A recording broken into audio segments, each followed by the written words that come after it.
You know you don't fall under the category of Mr. Nice Guy. You don't bend over backwards. You don't just agree to keep the peace. You speak your mind and you hold your ground. And when something bothers you, you say it. So from your perspective, you're doing everything right because you're not just laying down and folding over to her by being Mr. Nice Guy. And yet she's still pulling away. She's getting quieter, more distant, and you're starting to feel less connected to her. And you're sitting there wondering to yourself, how is this happening if I'm not sitting here rolling over and being that Mr. Nice Guy that she could lose respect for? Here's the part that most men don't realize. You can be too soft and also too hard. I like to call it, you can be a little lost puppy dog who follows her around and pretty much is waiting for a bone. Or you can be the leader of the pack who takes the lead constantly and never gives her an opportunity to where her own feelings are allowed to be expressed in a way that's actually resonating with you. Both are too much in the opposite direction. Because on the opposite side of the nice guy is the guy who's actually shutting her down without realizing that he's doing it. The guy who listens enough to react, but not to truly understand. The guy who turns every emotional conversation into a debate that he's got to win. The guy who hears her feelings and immediately goes into all the reasons why her feelings are wrong. And here's the reality, guys. When a woman is bringing her emotions to you, she's not always looking for you to agree with her, but she is looking to feel heard. And if every time that she opens up, she's feeling dismissed, corrected, or overpowered, she's going to stop opening up to you. And that's where you start to lose her because she no longer feels safe opening up to you emotionally. Now, let me be very clear. That doesn't mean that you just agree with everything that she says. But what you want to do is you want to be able to hear her clearly and really understand where she's coming from, even if you don't agree with it. And you want to be able to still hold on to your own perspective without turning it into a fight and without shutting her down and without telling her how she's feeling is wrong. Because when you go too far as the leader of the pack, she doesn't see you as leading. She starts to see you as controlling. And controlling kills a relationship just as fast as following her around like a little lost puppy dog being that Mr. Nice Guy. Now, here's where this really starts to matter. Most of you guys watching this are thinking to yourself, oh, this is a communication problem. You think, I just need to say it better. I need to explain myself more clearly. But that's not usually the issue. The real issue is she's coming to you because she's feeling not emotionally fulfilled in some way.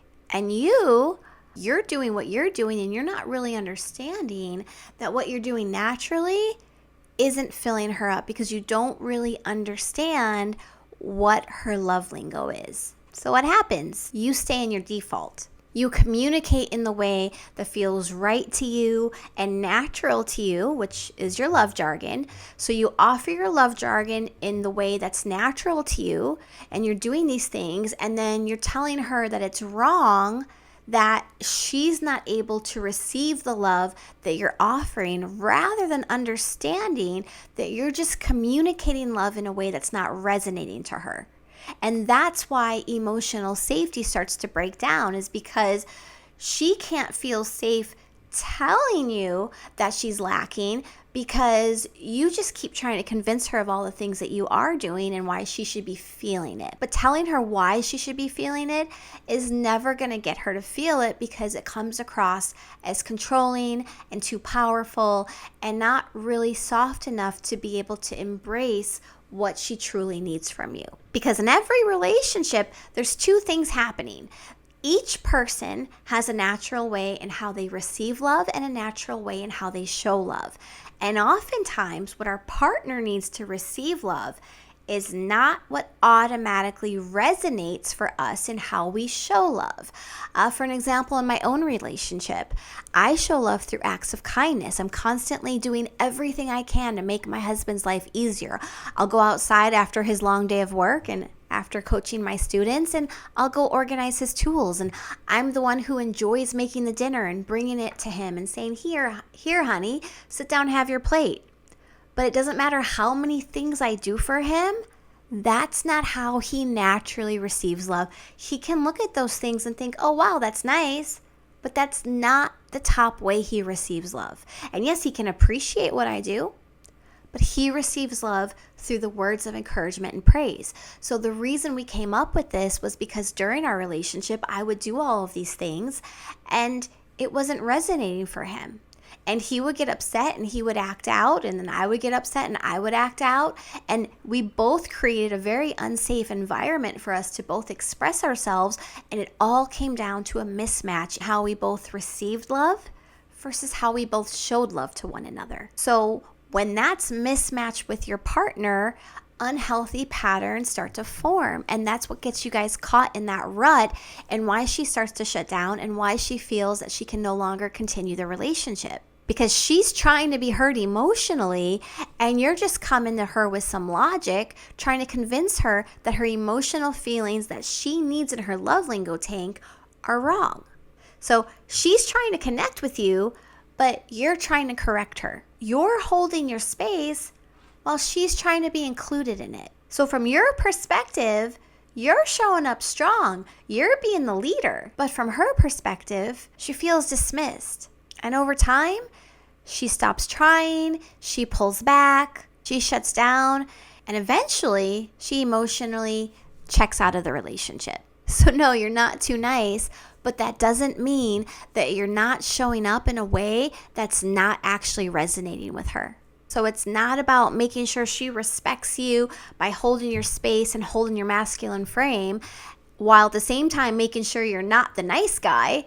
It's about aligning yourself and being able to offer love in a way that's actually going to resonate with her without losing yourself in the process. Because you don't fix this with logic or arguing better or holding your masculine frame. You fix it by changing not yourself, but changing the way she experiences you. And if you're struggling with this in your own relationship and you want to make real change where you're not changing yourself, but you're actually changing the dynamic of how she experiences you, feel more than welcome to book a free 30-minute consultation with me, and we'll discuss if my Love Communication Reset program could be a right fit for you. And if you're not ready to book a call yet, instead take my free masterclass, the 5-step system to resetting your love communication style to rebuild your relationship. I hope this video was helpful for you. If so, definitely hit a like for me and subscribe to the channel for more videos like it.